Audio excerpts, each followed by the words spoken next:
মৰাণত টাই আহোমৰ ৬টাকৈ সংগঠনৰ যৌথ সংবাদমেল। টাই আহোম উন্নয়ন পৰিষদ গঠনক লৈ প্ৰতিক্ৰিয়া। অলপতে গঠন কৰা টাই আহোম উন্নয়ন পৰিষদক লৈ সৰব হৈ পৰিছে অসমৰ কেইবাটাও আহোম জনগোষ্ঠীয় সংগঠন। আজি মৰাণৰ পৰিদৰ্শন ভৱনত ৬টা আহোম জনগোষ্ঠীয় সংগঠনে যৌথভাৱে সংবাদমেল আয়োজন কৰি তীব্ৰ প্ৰতিক্ৰিয়া প্ৰকাশ কৰে চৰকাৰৰ বিৰুদ্ধে। সংগঠনকেইটাই কয়, চৰকাৰে বিগত দীৰ্ঘ সময়ছোৱাত টাই আহোমসকলৰ সমস্যাসমূহ সমাধান কৰিব নোৱাৰিলে। এতিয়া নিৰ্বাচনৰ প্ৰাক্ষণত তেওঁলোকে আহোম জনগোষ্ঠীৰ অন্তৰ জয় কৰিবলৈ উঠি পৰি লাগিছে। প্ৰধানমন্ত্ৰীকে ধৰি কেন্দ্ৰীয় বহু মন্ত্ৰী অসমলৈ আহি আহোমৰ আৱেগৰ সৈতে ধেমালি কৰি নিৰ্বাচনী বৈতৰণি পাৰ হ'বলৈ চেষ্টা কৰিছে। নিৰ্বাচনৰ প্ৰাক্ষণত তেওঁলোকে টাই আহোম উন্নয়ন পৰিষদ গঠন কৰি আহোম জনগোষ্ঠীটোক আভুৱা ভাৰিব খুজিছে। এনেকুৱা ললিপপ আমাক নালাগে বুলি উল্লেখ কৰি সংগঠনকেইটাই কয়, যোৱা ৫ বছৰ তেওঁলোকৰ সময় নোলাল উন্নয়ন পৰিষদ গঠন কৰিবলৈ। যিখন উন্নয়ন পৰিষদ গঠন কৰিলে তাত কোনো উচ্চ শিক্ষিত ব্যক্তি নাই। বৰেণ্য ব্যক্তি নথকা এই উন্নয়ন পৰিষদক লৈ সংগঠনকেইটা সন্তুষ্ট নহয় বুলি উল্লেখ কৰাৰ লগতে অহা মাৰ্চ মাহৰ প্ৰথম সপ্তাহতে গুৱাহাটীত এখন বিশাল সভা পাতি তাত চৰকাৰে কৰা প্ৰবঞ্চনাৰ ৰণকৌশল প্ৰস্তুত কৰিব বুলি মন্তব্য কৰে। আজি এই সংবাদমেলত সদৌ অসম আহোম সভা, টাইপা, আহোম জাতীয় গণমঞ্চ, টাই আহোম যুৱ ছাত্ৰ পৰিষদ, টাই আহোম মহিলা পৰিষদকে ধৰি ৬টা আহোম জনগোষ্ঠীয় সংগঠনৰ নেতৃত্বই অংশগ্ৰহণ কৰে। আজি এমাহৰ ভিতৰত ভাৰতৰ প্ৰধানমন্ত্ৰী নৰেন্দ্ৰ মোদী অসমলৈ দুবাৰ আগমন ঘটিল। আমি তেওঁক স্পষ্টকৈ সুধিব বিচাৰিছোঁ, ২০১৪ চনত দিয়া আপোনাৰ যি প্ৰতিশ্ৰুতি ৬ মাহৰ ভিতৰত ৬ জনগোষ্ঠী জনজাতিকৰণ কৰাৰ, সেই প্ৰতিশ্ৰুতি আপোনাৰ ক'ত গ'ল আছে? যি সময়ত অসমৰ মূল সমস্যা বানপানী হয়, সেই সময়ত কিন্তু আপোনাৰ আহিবলৈ অসমৰ সময় নাই। আজি কিন্তু এই নিৰ্বাচনী বতৰ, এই নিৰ্বাচনী বতৰত কিন্তু এমাহৰ ভিতৰত আপুনি দুবাৰ আহিবলৈ কিন্তু সময় দিয়ে পায়। আৰু এই ক্ষেত্ৰত আমি দুটা কথা স্পষ্ট কৰিব বিচাৰিছোঁ যে আহোমৰ প্ৰতিটো জনগোষ্ঠীয়ে কিন্তু যিটা সংগঠন আছে, সকলো কিন্তু মূল দাবী জনজাতিকৰণৰ স্বাৰ্থসাধন। আমাক কিন্তু এই ডেভেলপমেণ্ট কাউন্সিল বা টাই আহোম উন্নয়ন পৰিষদৰ নিচিনা ললিপপ আমাক দি লাভ নহ'ব। আৰু আমি এটা কথা অনুভৱ কৰিছোঁ যে যিখন উন্নয়ন পৰিষদ আপোনালোকে গঠন কৰি দিলে, তাৰ তালিকাখন আমি চাইছোঁ, ২-এজন ব্যক্তি আছে, যিজন আমি টাই আহোম উন্নয়নৰ কাৰণে আৰ্থসামাজিক বৰ্তিভাৱে লাগি থকা ব্যক্তি আছে। কিন্তু সৰহসংখ্যকে আমি দেখিবলৈ পাইছোঁ যে কোনো ধৰণৰ টাই আহোম জনগোষ্ঠীৰ উন্নয়ন বা আৰ্থসামাজিক যি সাংস্কৃতিক দিশত কাম কৰি থকা ব্যক্তি আমি দেখিবলৈ পোৱা নাই। আৰু কোনো এজন ইয়াত ডক্টৰেট ডিগ্ৰী বা উচ্চ শিক্ষিত ব্যক্তি আমি দেখিবলৈ পোৱা নাই। গতিকে আমি চৰকাৰক এটা স্পষ্ট কৰিব বিচাৰিছোঁ, যদিহে আপোনালোকে প্ৰকৃতপক্ষে এই টাই আহোম জনগোষ্ঠী যদি আৰ্থসামাজিকভাৱে শৈক্ষিকভাৱে যদি আগবাঢ়ি যাব বিচাৰিছে, তেতিয়াহ'লে আমাক জনজাতিকৰণ আৰু স্বাৰ্থসাধন প্ৰদান কৰক। কিন্তু এই নিৰ্বাচনী সময়ত এই ললিপপ কিন্তু আপোনাক প্ৰদান নকৰিবলৈ আমি পুনৰবাৰ সকীয়াই দিছোঁ। আৰু আগন্তুক দিনত কিন্তু আমাৰ আজি তেনেধৰণে কেইবাটাও সংগঠন আমি লগ হৈছোঁ। পৰৱৰ্তী পৰ্যায়ত যদি গোটেই আহোম জনগোষ্ঠীৰ যিমানখিনি সংগঠন আছে, সকলো কিন্তু একেলগ হৈ আমি আপোনালোকৰ কাৰণে প্ৰত্যাহ্বান গ্ৰহণ কৰিব বুলি সাজু আজি আহ্বান। মই সদৌ টাই আহোম মহিলা পৰিষদৰ কেন্দ্ৰীয় প্ৰতিষ্ঠাপক সভানেত্ৰী নাম জেফুলি ৰাজকুমাৰী। আজি মৰাণৰ পৰিদৰ্শন বাংলোত আমাৰ ৬টাকৈ আহোমৰ সংগঠন আমি লগ হৈছোঁ। আজি আমি এই পৰিদৰ্শন বাংলোত আমি আহোম জনগোষ্ঠীটোৱে একতাৰ জৰিয়তে আমি আগবাঢ়ি যাব বিচাৰিছোঁ। বিজেপি নেতৃত্বাধীন সৰ্বানন্দ সোণোৱাল চৰকাৰৰ অধীনত যিখন চৰকাৰ ৫ বছৰ তেওঁলোকে ৰাজত্ব কৰিলে, পুনৰ নিৰ্বাচন সমাগত, গতিকে তেওঁলোকে আমাৰ আহোম জনগোষ্ঠীটোক লগতে আহোমৰ মহিলাসকলক যি উপেক্ষিত কৰি আহিছে যুগ যুগ ধৰি, এতিয়া সকলো ক্ষেত্ৰতে সাংস্কৃতিক হওক, শিক্ষা হওক, ৰাজনৈতিক হওক, সকলো ক্ষেত্ৰতে মহিলাসকল আমাৰ পিছ পৰি আছে। গতিকে এয়া তেওঁলোকে চৰমভাৱে বঞ্চিত কৰি আহিছে সকলো ক্ষেত্ৰতে। গতিকে আমি সেয়ে আজি ইয়াতে লগ হৈছোঁ। আমি একতাৰ যদি আগবাঢ়ি যাব বিচাৰিছোঁ। তেওঁলোকে যিটো প্ৰতিশ্ৰুতি দিছিলে সৰ্বানন্দ সোণোৱাল চৰকাৰ ডাঙৰীয়াই, সেই প্ৰতিশ্ৰুতিবিলাক পালনত সম্পূৰ্ণ ব্যৰ্থ হৈছে। তেওঁলোকে কৈছিলে যে আগৰ নিৰ্বাচনৰ সময়ত কৈছিলে যে তেওঁলোকে বাংলাদেশী কালি টিপুলালৈ বান্ধিব লাগিব।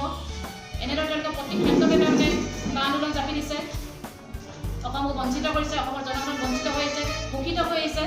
গতিকে তেওঁলোকে আকৌ পুনৰ তেওঁলোকে নিৰ্বাচনী বৈতৰণি পাৰ কৰিবলৈ আকৌ তেওঁলোকে আগুৱা বাঢ়িছে, উন্নয়ন পৰিষদ গঠন কৰিছে। এতিয়া তেওঁলোকে যিকোনো উন্নয়ন পৰিষদৰ তেওঁলোকে ইলেকশ্যনৰ সময়ত তেওঁলোকে মূৰামূৰি সময়ত গঠন কৰিছে। গতিকে আহোম জনগোষ্ঠীক তেওঁলোকে এক প্ৰকাৰৰ পুতলা হিচাপে ব্যৱহাৰ কৰিছে। গতিকে আমি তাৰ প্ৰতিবাদ কৰিছোঁ। আমাৰ জাতিটো উন্নয়নৰ ক্ষেত্ৰত তেওঁলোকে যাতে তেওঁলোকে পদক্ষেপ লওক, সুপদক্ষেপ লওক, এই ক্ষেত্ৰত আমি তেওঁলোকক সকীয়াই দিছোঁ। আৰু ১ মাৰ্চ তাৰিখে আমাৰ গুৱাহাটীত ছয় জনগোষ্ঠী আমাৰ আজি যিটো 6টা সংগঠন লগ হ'লোঁ সেই 6টা সংগঠনৰ জৰিয়তে আমি গুৱাহাটীত এখন অভিৱৰ্তন পাতিম বুলি ভাবিছোঁ গুৱাহাটীত 1 মাৰ্চ তাৰিখে আৰু তাতে আমাৰ লক্ষ্য উদ্দেশ্য আমি দাবীসমূহ গতিকে সমগ্ৰ আহোম জনগোষ্ঠীক অৱগত কৰিম বুলি ভাবিছোঁ। ধন্যবাদ। এই পৰিদৰ্শন ভৱনত টাই আহোমৰ কেইবাটাও সংগঠনৰ এখন যৌথ সভা অনুষ্ঠিত হয়।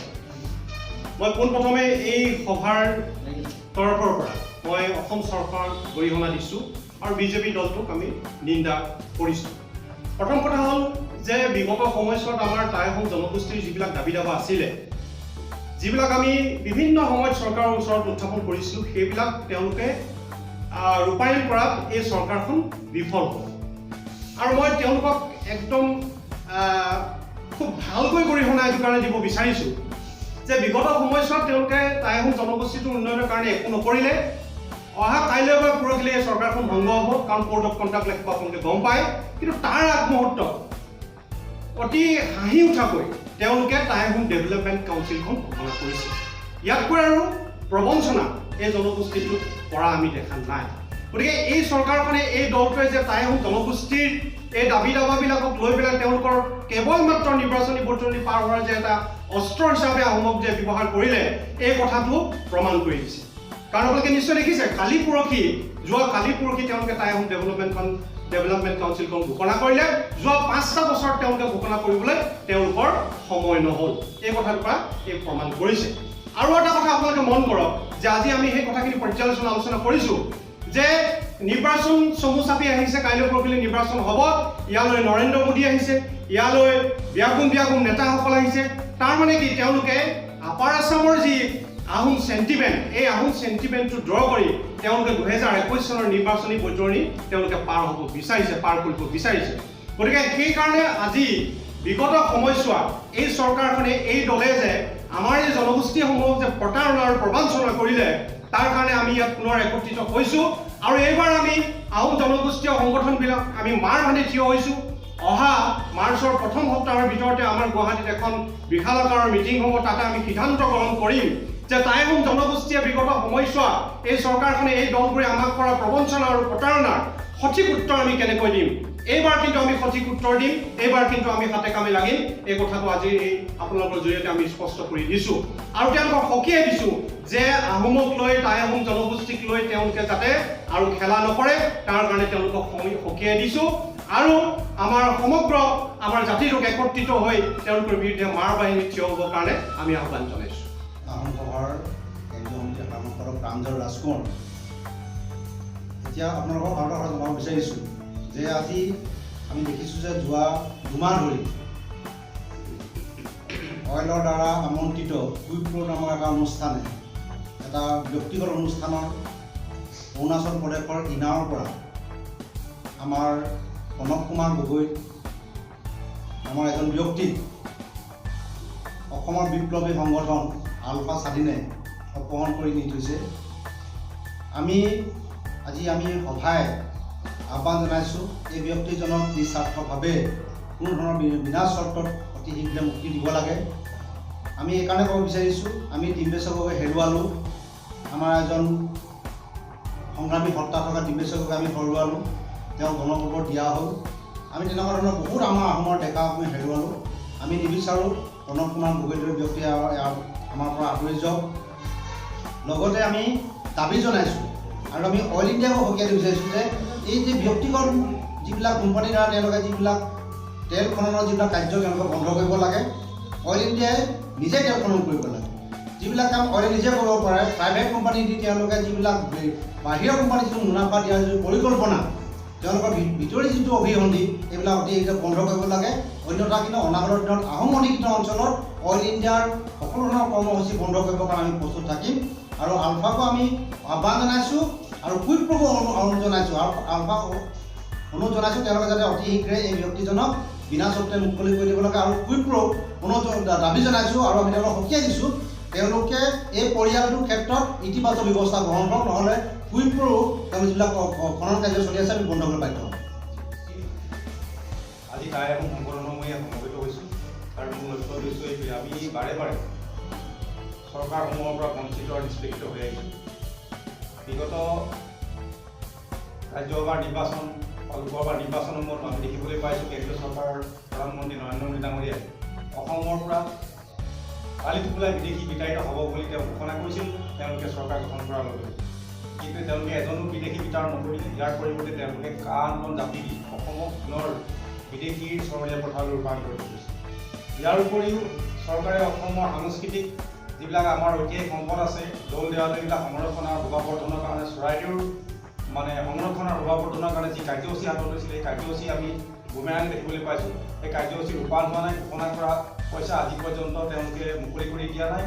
আৰু এই কাৰ্যসূচীবিলাক জৰিয়তে আমি আহোম জাতিক যে প্ৰতাৰণা কৰিছে এই কথাটো আমি পুনৰবাৰ প্ৰতাৰণা নকৰিবৰ কাৰণে সকীয়াই দিছোঁ। ইয়াৰ উপৰিও শেহতীয়াকৈ আহোমৰ অন্তৰ জয় কৰিবৰ কাৰণে অসম চৰকাৰে যোগেন মোহন ডাঙৰীয়াক মন্ত্ৰিত্বটো দি ঠিক সেইদৰে চাহ জনগোষ্ঠীৰ সঞ্জয় কিষাণক মন্ত্ৰিত্বটো দি চাহ জনগোষ্ঠী আৰু আহোম জনগোষ্ঠীৰ অন্তৰ জয় কৰি যিধৰণে ৰাজনৈতিক বৈতৰণি পাৰ কৰিবলৈ চেষ্টা কৰিছে এইটোক আমি কেতিয়াও হ'বলৈ নিদিওঁ।